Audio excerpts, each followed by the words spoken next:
நான் ஒரு புழு, நான் ஒரு மண்ணு, நான் ஒரு பாவி.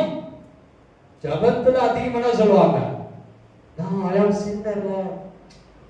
அப்போ பாவின் அப்ரோச் வந்தாவே அந்த ஜபம் பரலோகத்துல கேன்சல் பண்ணப்படும்.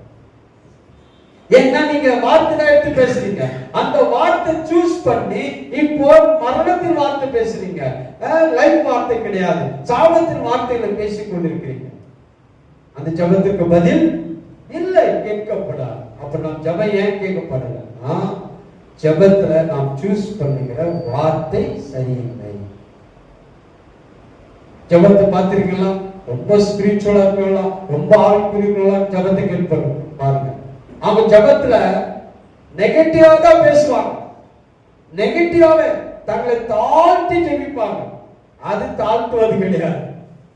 நீங்க ஒண்ணுன்னு ஜெபம் பண்ணாவே அது ரொம்ப பெருமையான மேன்மையான ஜபம் கிடையாது. நீங்க ஒண்ணு இல்ல, நான் ஒரு பாவி புழு பூச்சின்னு சொன்னாவே அந்த வார்த்தை அந்த உலகத்திற்கு போகும். அப்போ பிசாசு அந்த உலகத்துல வேலை செய்யும். ஆனாதான் விசுவாசிகள் பார்த்தா வர வர வர ரொம்ப கீழே போடுவான். ஏன்? ஜபத்துல அவங்க வார்த்தையை தவறா பயன்படுத்துறான்.